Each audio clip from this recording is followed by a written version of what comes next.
Hey, what's going on, everyone?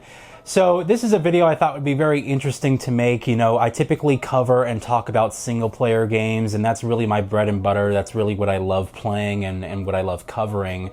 But what I thought I would do today is talk about some of my favorite multiplayer games, specifically my favorite multiplayer experiences, why these games really stood out to me, what I thought was so, great about them, and, just kind of make a fun sort of retrospective, I guess, thinking back about those past times and the great moments that I had playing the multiplayer component for these games. Now, I want to preface this before we actually get into this video. Pretty much all the games that you guys are going to be seeing are from the 7th generation and then onward.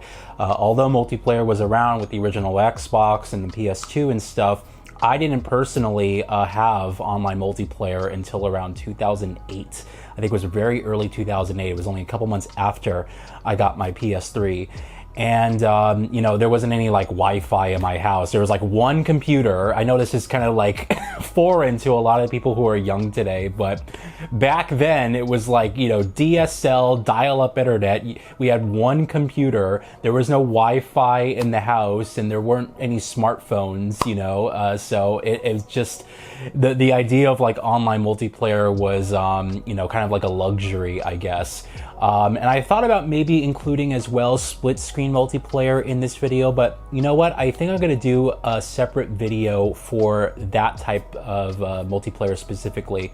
So this is going to be covering specifically online based multiplayer and my personal experience with some of my favorite games that I remember playing back online during those times. All right, so I hope you guys enjoy this. Let me know if you guys had played any of these games yourself or if there's any ones that I didn't mention.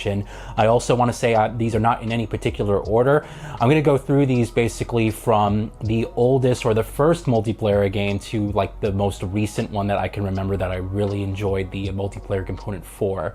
But please don't take this as, me saying that this is in any particular order that I like this multiplayer mode more than the others. It's not about that, all right? So I hope you guys enjoyed this video, and let's get on with it. All right, so the first game I ever played online, this is actually not a joke because, as I just said, I got my PlayStation 3 as a Christmas gift in 2007, and it was a couple months later where we finally got Wi-Fi or broadband internet, cable internet, and I was able to plug my PS3 into the router and play multiplayer online. And one of the first games I played online was the Turok reboot in 2008. Now, I mentioned PS3 because I didn't have a 360 around this time, but I do have the 360 port when I went to go and collect games for my, collection again. This is the better version of the game, but man, this multiplayer was such a blast back in the day.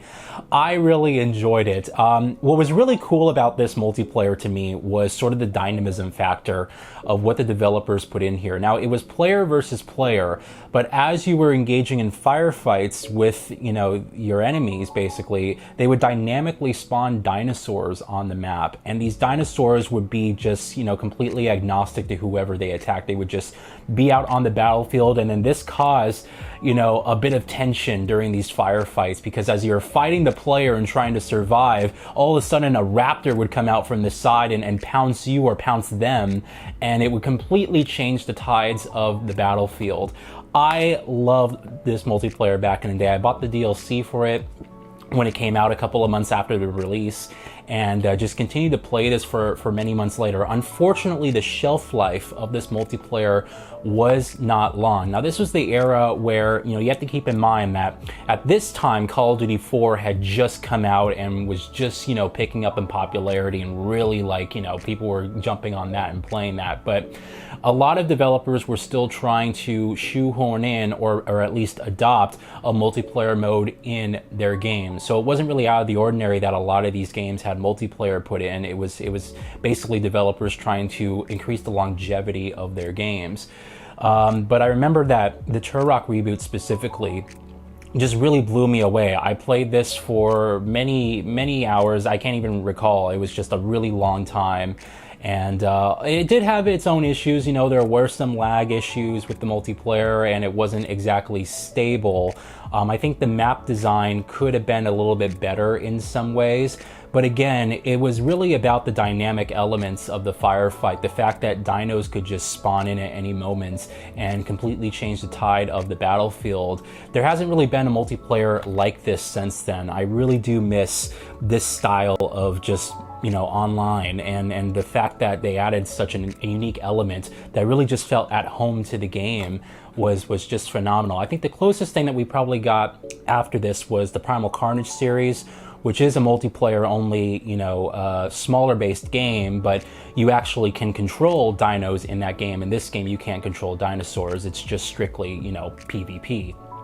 But I really enjoyed this mode. They also had a co-op, specifically co-op levels in this, so you can jump in with people and play through unique scenarios. And it was just a full package, man. It was a fun campaign. I'm gonna be doing a reminiscing video on this game soon. But it was just a fun campaign, a really fun multiplayer, fun co-op. I mean, they really brought it all out with this one. And yeah, it's for that reason that this game really holds a special place in my heart. All right, so I think after the Turok reboot, one of the games I really adopted quickly and just fell in love with was the Warhawk reboot on PlayStation 3.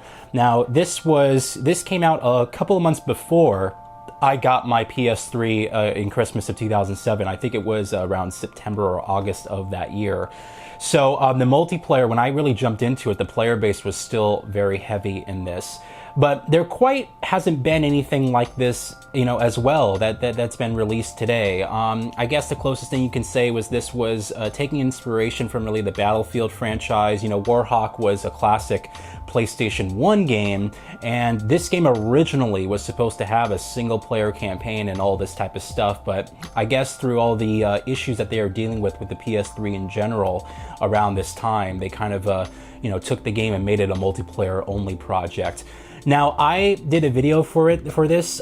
Since then, they've actually taken this game offline. The servers have been closed. However, there has been a group of people who have revived the servers back, and you can actually still play this game online. I did like a multiplayer farewell video for this. I'll have it in the card up if you want to watch it.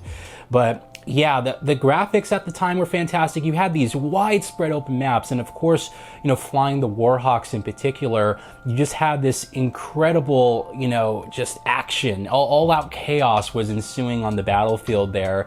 And so, you know, what was nice as well about this game is that it took a more lighthearted approach, so it wasn't really as hardcore or as serious.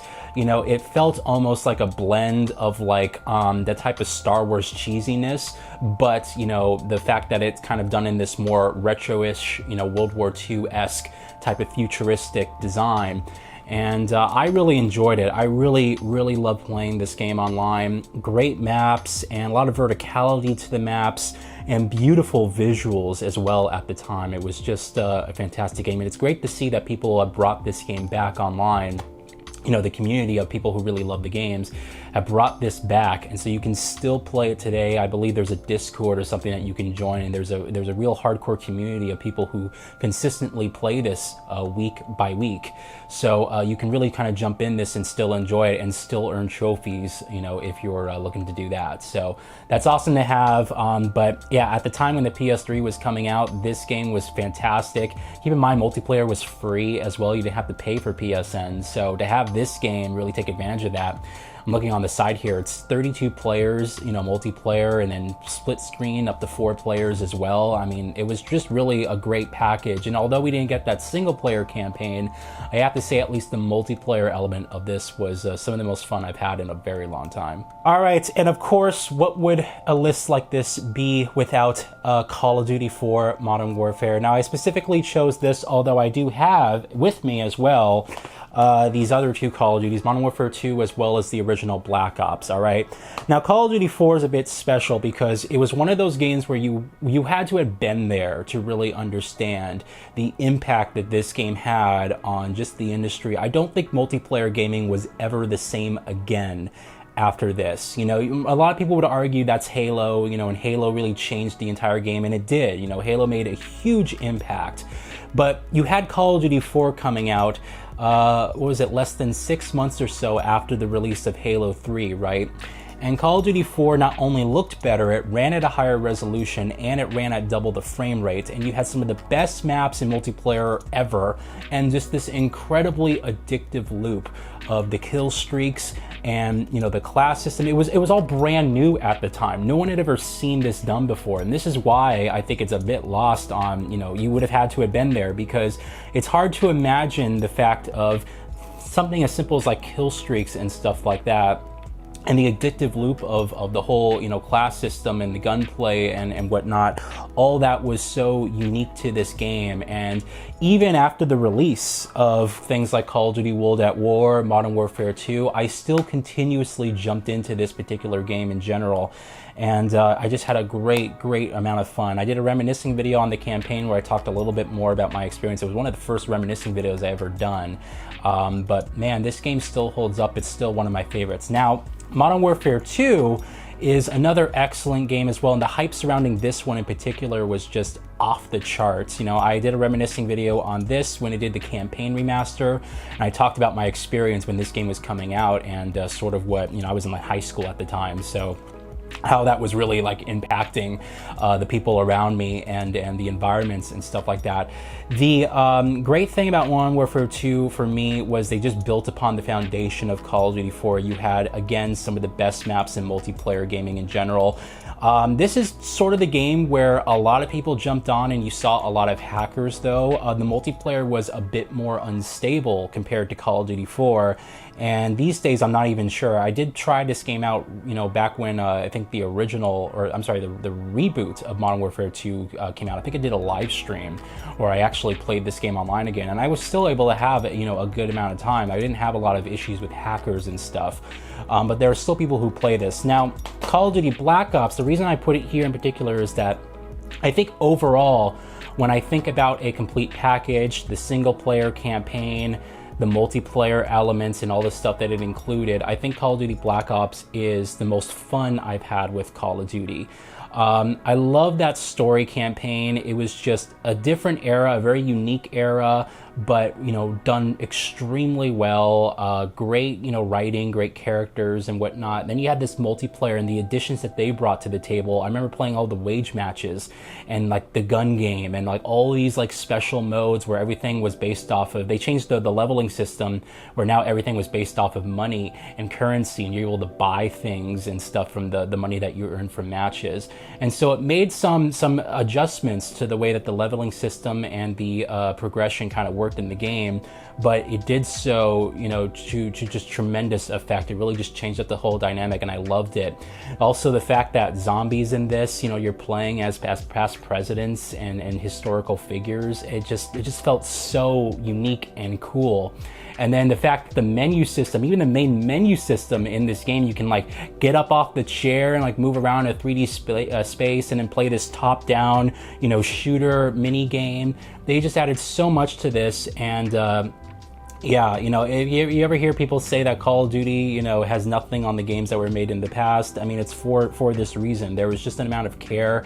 All this stuff was new at the time, you know, it was like it had never been done before, and it was just being completely built upon and rebuilt upon, and you just hit this incredible moment-to-moment gameplay with these incredible systems in place. And yeah, it's awesome to see. I love these games to death and sunk so many hours in them. I have lost count at this point. All right, so here's a little bit of a surprise, but I had to include this in here because when I was thinking back, I was like, oh man, I really miss this multiplayer. This is going to be a surprise. It's Assassin's Creed Brotherhood. This is the first time Ubisoft ever put multiplayer in an Assassin's Creed game.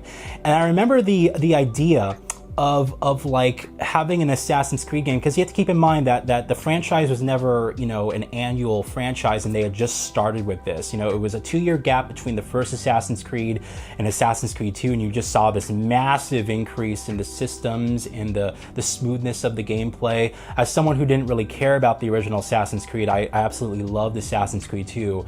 But then we were, oddly enough, getting the next game only a year later. You know, we were very, I just remember being kind of skeptical about the way it would turn out.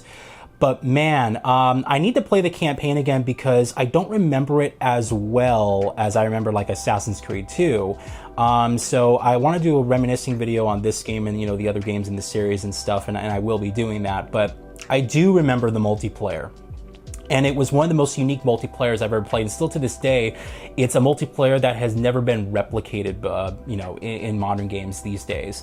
The nice thing about this is that it was a more strategic, slower-based multiplayer. So it was arena-based, where you're sitting there with a team of people. Sometimes it was free-for-all, so you're, you know, you facing the other groups of the other people in the match and whatnot. But it was so awesome because you had to, like, assassinate your targets, but you had to blend in with the crowd. So you basically look like an NPC. You look like all the other NPCs, and there's clones of you all around the level and stuff. And you have to move in a way and kind of play in a way that's very reminiscent of how NPCs behave. And this is the way that you kind of had to go about, you know, kind of staying hidden and trying to assassinate your targets at the same time. I made so many videos on this back in the day, so many. I'm gonna leave up a card because I had so much fun playing this. And it really caused you to pay attention to just the nuanced details. I remember specifically that the moment I figured this out, it would just completely change the game for me. I started doing exceptionally well. That before NPCs went to go interact with an object or with a group of people, they would stop in place, and then the animation would play out where they're walking to, you know, a group or a bench or whatever the case may be. And that little small detail of stop in place, turn, and then walk to the object saved my life more times than I could count playing this multiplayer. Man, it was just an incredible game, incredible, you know, playing multiplayer. I just made so many videos. I remember I think I made close to like 30 or 40 videos just on the multiplayer of this, if not like more so. I just couldn't stop playing it. And it was such a breath of fresh air because, again, you know, this is around the time, was 2010, I believe. So this is around the Call of Duty Black Ops time. You know, Call of Duty was already well established. People were playing that. You had Halo Reach coming out as well, I believe. And so it just offered something different, something unique, and just something really addicting and fun and just incredible. So I love the multiplayer for this. It's a shame because we don't really have any other game that kind of gives you this same level of you know, strategy and this type of gameplay, you know, in modern games today. The Assassin's Creed franchise is still going, but the whole game is completely changed. They're now RPGs now, and large, significant RPGs with no multiplayer component.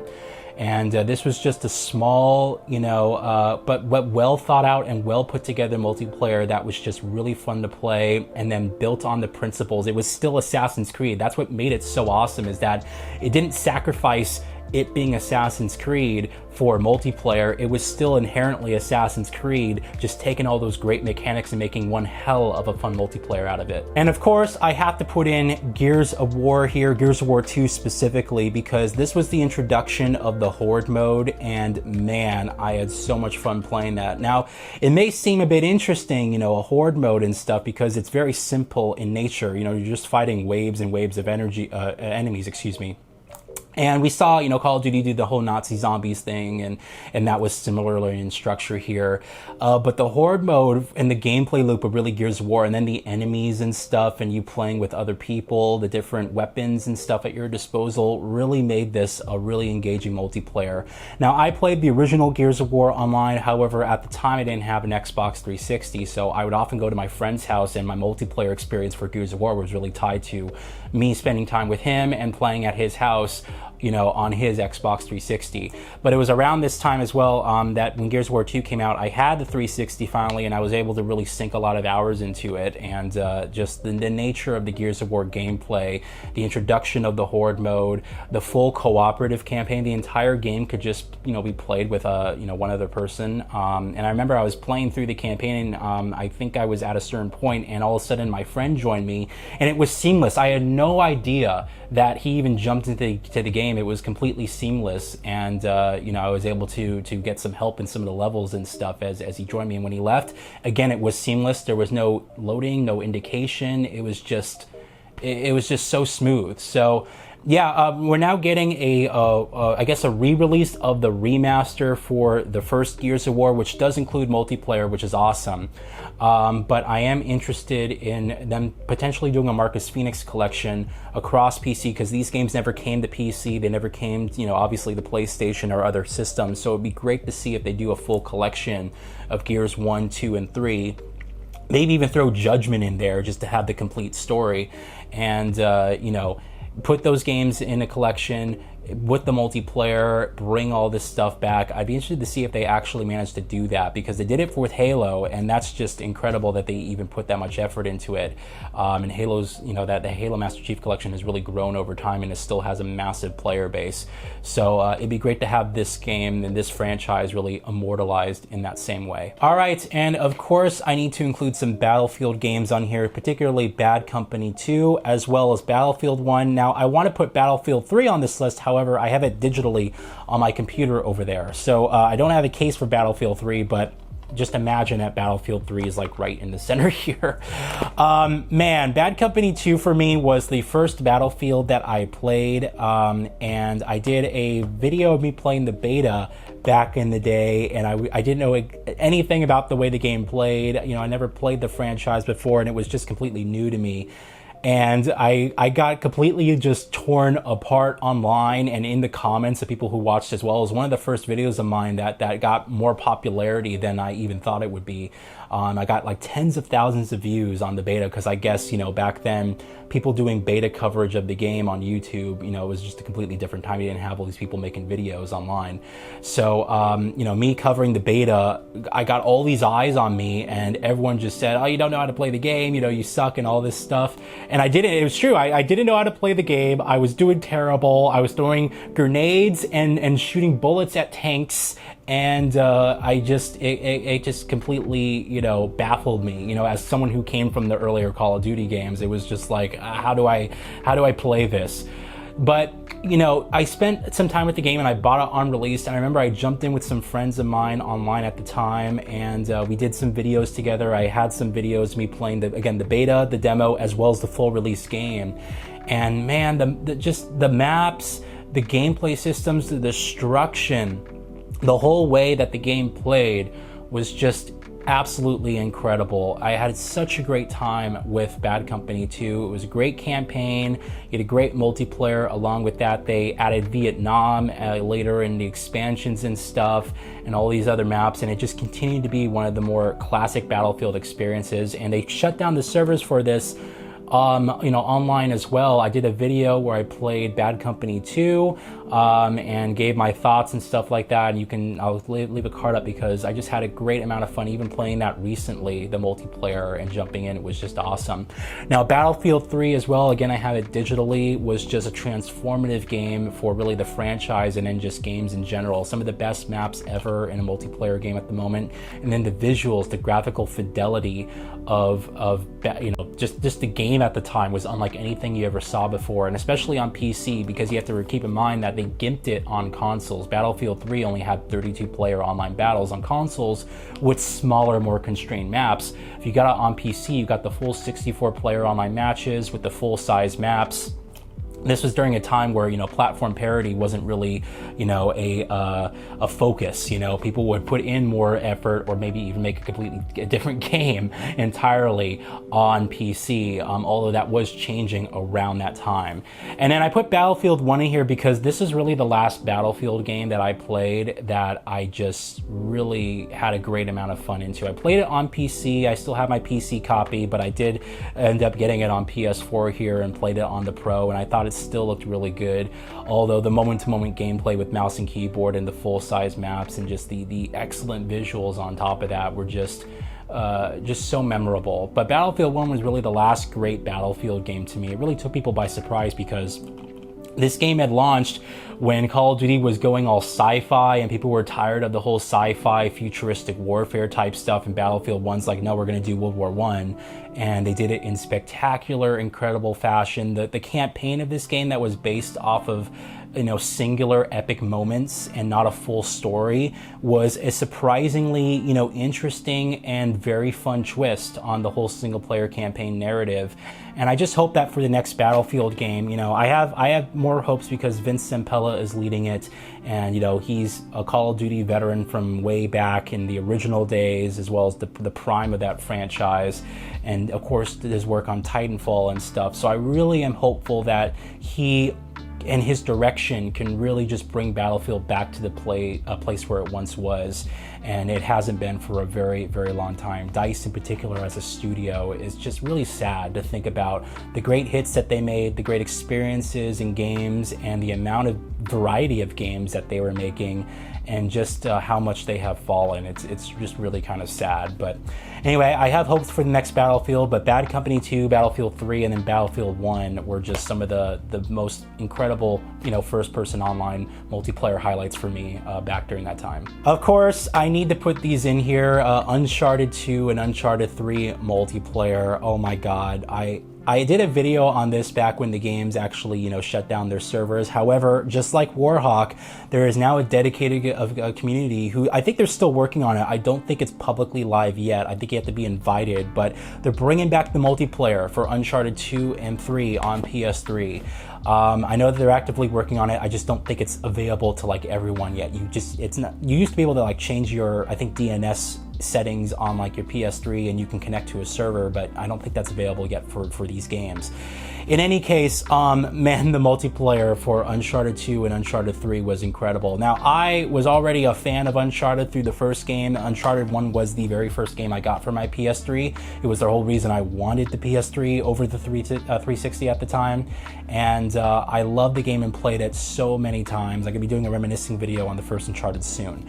But, needless to say, I was really excited for Uncharted 2, and I got the game, and I didn't really know what to expect with the multiplayer, but I sunk so many hours into the multiplayer. Incredible maps, just the fun, gameplay elements, playing Plunder, and it was kind of like Capture the Flag almost, but with the element of treasure.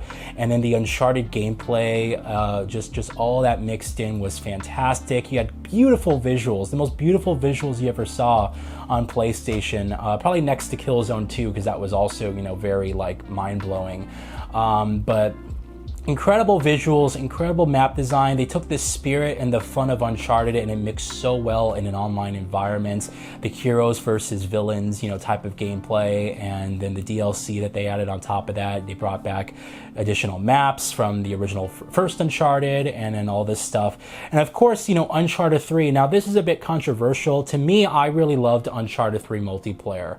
I really had a great amount of fun playing it, but I know a lot of people who really thought that they made it too many changes and they went in a too more radical direction compared to Uncharted 2, that it wasn't as engaging, wasn't as good. But still, for me, I put it in here because they just added so much in terms of the overall gameplay for the multiplayer, specifically the new weapons, the great maps, great visuals, and on top of that, adding DLC expansions like the Siege maps, and they brought over some maps from Uncharted 2 and then redid the art direction and stuff like that with it. Man, and the co-op modes with Uncharted 3 specifically, the full co-op modes, it was like a story campaign where you're playing as like the villains and also playing as the heroes, and there were different unique scenarios. I had so much fun playing these games back in the day. I did a video when they shut down the servers. I'll leave a card up for you guys to watch that. But it's nice to see that the community is still holding on to these games. They're bringing back the multiplayer. I just think that it's, just going to take a little bit more time. But it's awesome to see that these games are still trying to be kept alive by the awesome community. And that's what's just great, is even after the studios close down these servers and stuff, you can still have these, if there's enough people with enough, of a willing way, they can just find a way to make it work. Of course, I need to include some Halo games on here. Now, my choice of Halo games may be a bit controversial, but being that this is my personal list, I don't really have to adhere to the standards.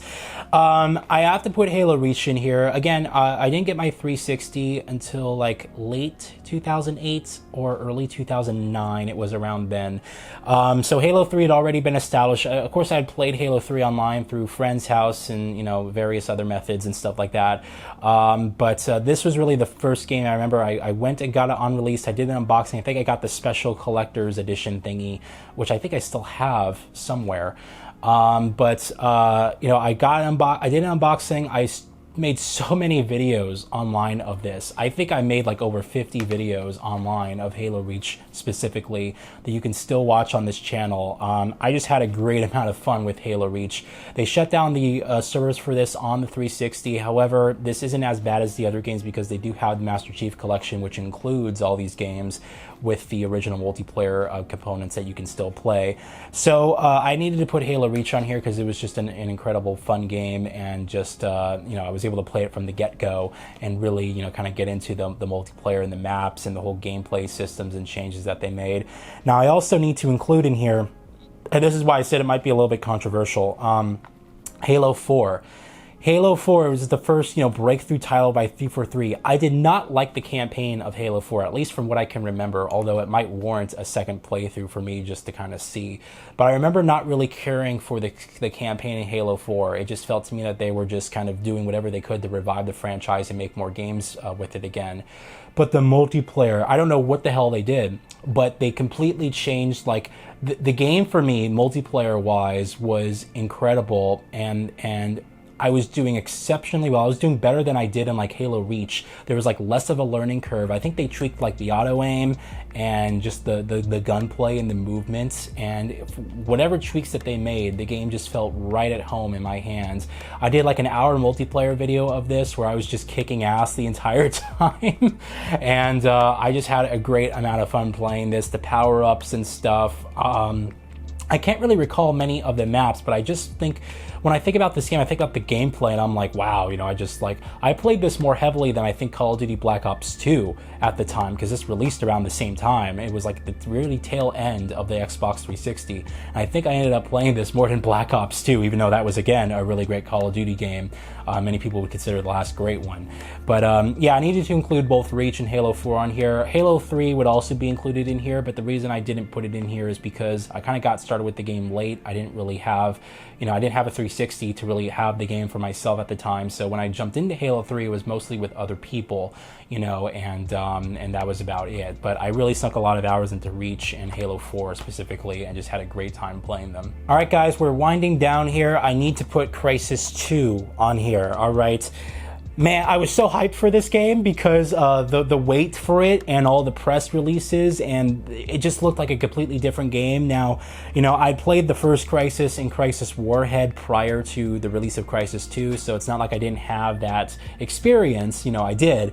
But, you know, obviously, like, I had, like, I think I was able to get those games running on like a 9500 GT with like a dual core processor to like really bad frame rates and stuff like that. But I put Crysis 2 on here because it was the first major console release for the Crysis franchise, and the multiplayer in particular and the whole gameplay loop was just incredible. This was the introduction of like the dog tag system, which might seem interesting because, you know, a lot of games have adopted that, including Call of Duty. They have their own specific kill confirmed mode where you have to pick up dog tags in order to confirm the kills. But in this game, that was the gameplay element. The idea was to prevent campers from basically sitting in one corner of the map, shooting off enemies and not really moving. And so they thought of a system using dog tags that when you kill someone, you have to walk over their body or go and collect the dog tags in order to obtain the kill streaks or the different, you know, power-ups and stuff that you could use, which this game really adopted. This game to me at the time felt like a more balanced Call of Duty experience with great maps, and then the addition of the addition of the power-ups with the nano suit and stuff like that. And you still had the kill streaks that they put in here. great, you know, gunplay, and you could also customize your gun with many different attachments, I believe in real time with the multiplayer and stuff like that. So yeah, it was just a really, really cool multiplayer, and I really love the campaign for this. A lot of people, a lot of, you know, really big fans of Crysis don't really care for the direction that this game went, but at the very least for me, even though they went in a more linear direction compared to the first Crysis, I still felt that the trade-off was you got a much more engaging story, much more cinematic story. You know, just the moment-to-moment gameplay, and the visuals at the time were absolutely gorgeous. And I still had fun with the game. It still felt like a fun, although more constrained Crysis experience. And Crysis 3 was not really something I could get into, although I'll be doing a reminiscing video on the entire Crysis franchise, including Warhead, which is often forgotten about these days, soon. All right, I need to put this one in here. This might be another bit of a surprise. It's a franchise that was revived recently, although to... it makes me angry and it makes me sad at the same time, and I don't know which to feel and which to express, and that is the Test Drive Unlimited franchise, specifically TDU2 here. This game was so incredibly special around the time of release. Not only was it a budget title, I think it released at $50, so it was, you know, $10 cheaper than most games released at the time. But the idea of really building upon the MMO design of the original game in just a much more meaningful way. You know, you're in this multiplayer sort of online environment, and the game could still be played offline, by the way. It was not, you know, that you were forced to be online like the new game is today. You could still play the game offline, right? But you can invite people to like your house and you know, check out, have people check out your cars, and there was this whole social lifestyle element added. In addition, the casino element, which was a GameStop exclusive, I guess. It says right here there's a pre-order exclusive on the box art. So you could go to like this separate island in Hawaii where it has just a giant casino in it, and you can go and play blackjack and all these games. It was like literally taking the elements of PlayStation Home almost and mixing it with this open world driving game a la Forza Horizon today.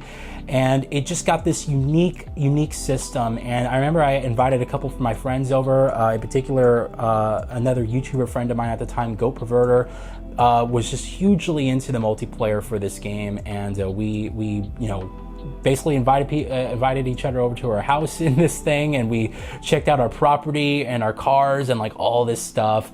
And the casino element was just awesome because you could play against other people, you can earn money and stuff like that. It makes me so sad to think about the game, the you know, Test Drive, Solar Crown, whatever they want to call it these days, because it's a completely different game that just has nothing. It lacks this soul. It lacks what made these original games so great. And the writing was on the wall for a long time, but I just held on to hope because I played the demo and I was paying attention to the release and the news and all this stuff, you know, leading up to the game's, you know, actual outing. And I just remember like the moment they announced it was always online, I was like, oh no, oh no. And it just was like a snowball effect. It all just tumbled downhill from there. And now it's like they're trying their best to like fix the game or to bring it back to the way it was, but people are just, you know, and rightly so, they're infuriated. You know, you wait over 10 years for this franchise to return, and then it comes back and it doesn't have like 60% of what the original game had. And by the way, this was not a full price release. This was a $50 game back in 2011. And, you know, all people really wanted was just a straightforward Test Drive Unlimited 3, you know? New location, you want to add new islands and new stuff over time, fine, go ahead, you know, do that. I don't think people have an issue with that. But the fact that they would launch this without just the basics of being able to add, like, buy property and stuff, is the basics that were in here, you know? It's like, I have no idea what they were thinking with the Solar Crown, and it makes me sad. But I mean, even as a fan of that, I couldn't buy that game in good faith. It just, I have no idea even what to think. And now the Test Drive Unlimited franchise is probably dead forever.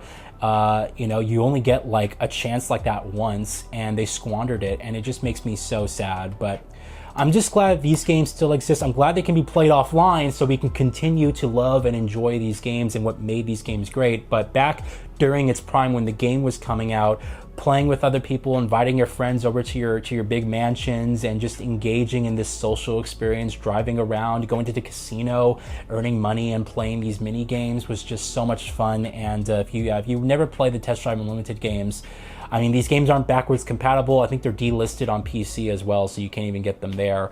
But if you find yourself having a 360 or a PS3, you know, pick up TDU2. I don't think the first Test Drive Unlimited is on PS3, but, you know, pick up these games. They're still really fun, and you'd be surprised about how much they did back then. It was just incredible. All right, modern released multiplayer games. This is around the era where I stopped really playing multiplayer and focused primarily on single player stuff. And multiplayer was really changing around this time, especially with the release of games like Destiny, and just being like, you know, it was changing into the live service-based multiplayer games that we know today, and that some people love. I was going to say no one loved, but I'm not a fan of them. In any case, I need to put the original Watch Dogs on here, which may surprise people because this game was so overly hyped. You know, well, Ubisoft advertised this as having all these features that the game never really launched with, and looking in a particular way that the game never really launched like. But despite that, the multiplayer in this game was just a blast. You know, it took elements from like the Grand Theft Auto multiplayer, so it was open world, you know, bring in your friends and stuff like that. But I really enjoyed the element of people hacking into your game. They look like NPCs, and they're, you know, trying to basically gain data and stuff from you.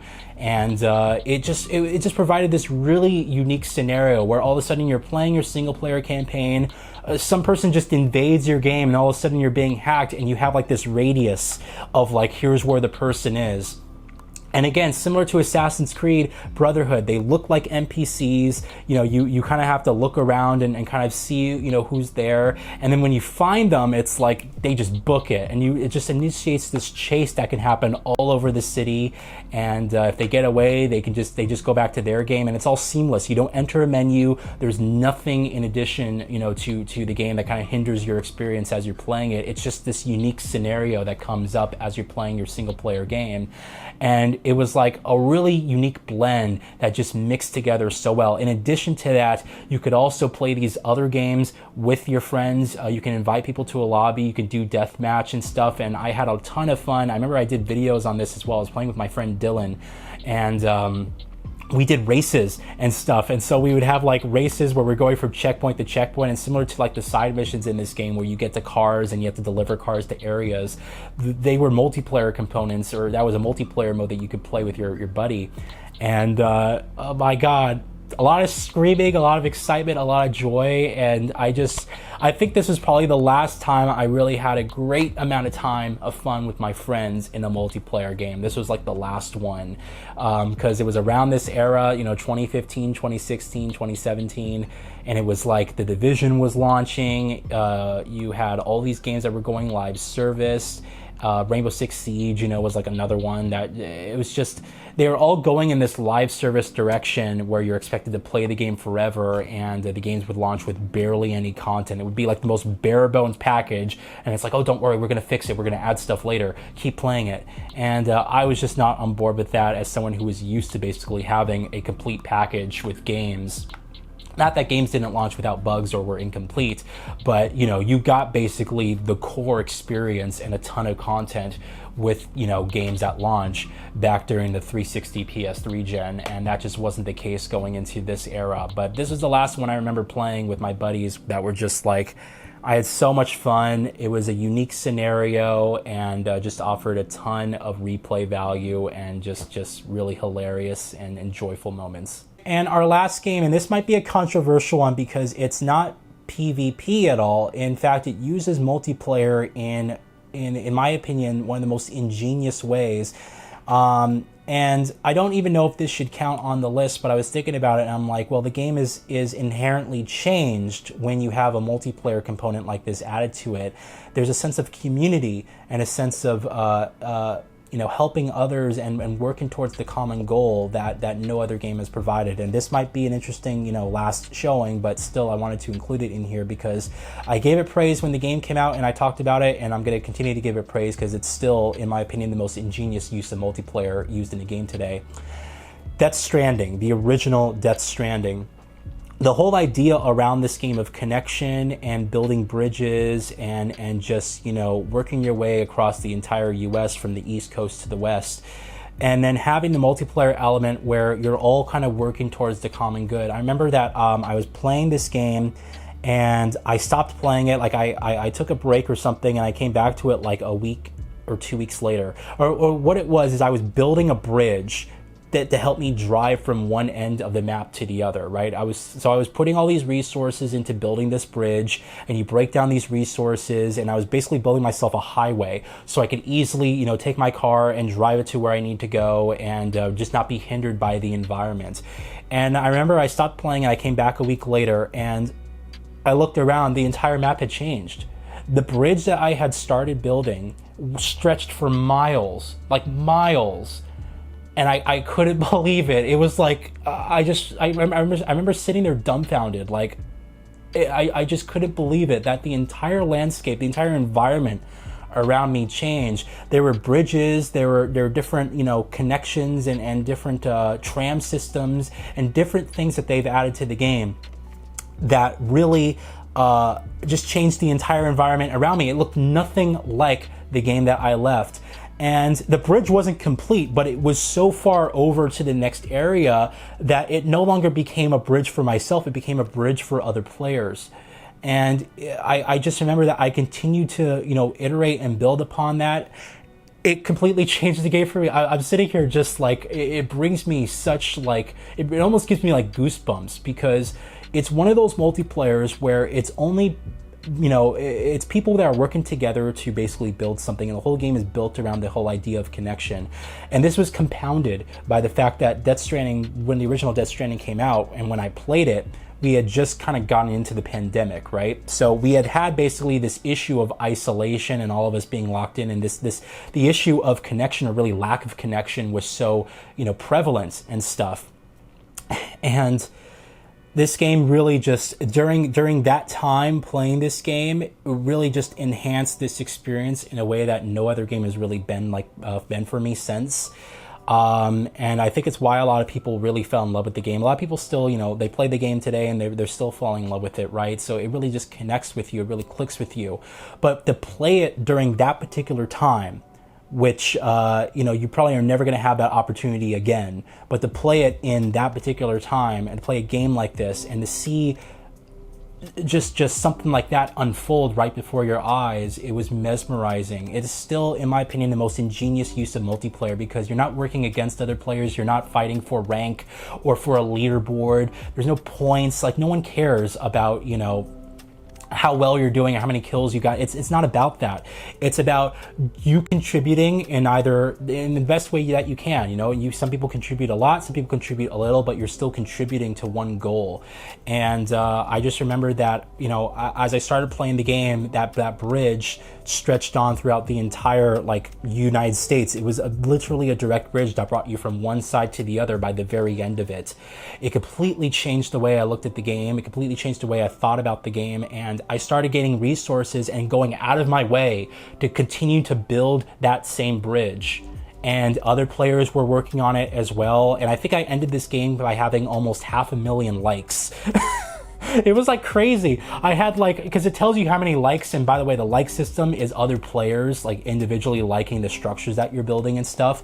So as you would come across other structures, you could choose to dismantle them, and this would affect it in other people's worlds. So the idea was that you want to keep as many structures up, but you want to make sure it's useful, because the game has like a certain like system in place where you can't have so many structures in a given area. There's like a certain energy system, so you can't, to have stuff that takes up resources that's unnecessary, you know, it would just be a waste. So you kind of have to play with the different elements there.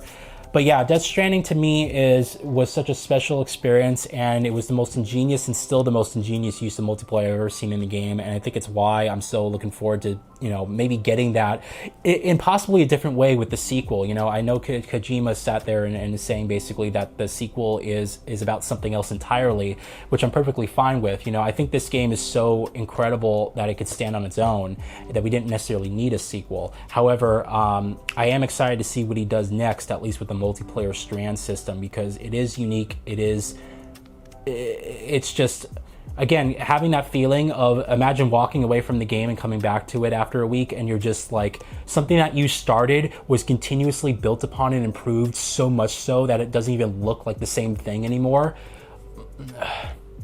It's just incredible. It's really, you know, it gets you emotionally really involved to this. You know, you start to feel really good, like, oh my God, I just started something that's really impactful. And that's what this game really brings you. So yeah, I needed to include this in here, although it's not the traditional multiplayer games that I had shown before. It was a game that really, to me, impacted me because of the multiplayer, and also because, of course, I was playing it during the COVID era when that first started, and so the feeling of isolation and the lack of connection was so, you know, prevalent in our day-to-day lives, that playing a game that was all about that, and about really a world that had separated and locked itself away, and you trying to rebuild that, it was just... It just was such an emotional journey that it was unlike anything I've ever experienced before. All right, so there you guys have it. That is my list here. I thought it'd be kind of interesting because, again, I really talk about single player mostly, and that's what I really play these days. I can't really recall. I mean, besides that Stranding that I went over, I think but that's not even like, you know, a traditional multiplayer. So it was really Watch Dogs was like the last multiplayer competitively, I guess, that you could say I really enjoyed. But, you know, even long before that, multiplayer has just really not been the same for me. I'm not a fan of the live service stuff.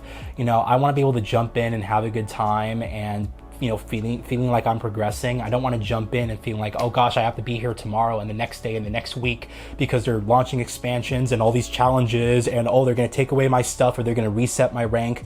Like, it's not fun to me. I don't want to feel like I'm doing a job, you know. I don't want to feel like I'm going to work, you know. I have that already. I don't want to feel like I'm doing that again. So anyway, yeah, I appreciate you guys watching this video. Let me know what you guys really enjoy from multiplayer, and if it is a modern release title that, you know, you're playing with right now, again, to each their own.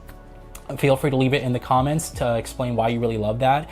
And if you guys have, you know, an older multiplayer, possibly from the original Xbox and PS2, again, I wasn't really, you know, I didn't have multiplayer around that era, so I missed out on a lot of those games. But I think I'll do a separate video specifically about split screen. I think that will be beneficial, all right? But anyway, I appreciate you guys watching this video. I hope you have a good one, and we'll talk later. Thanks.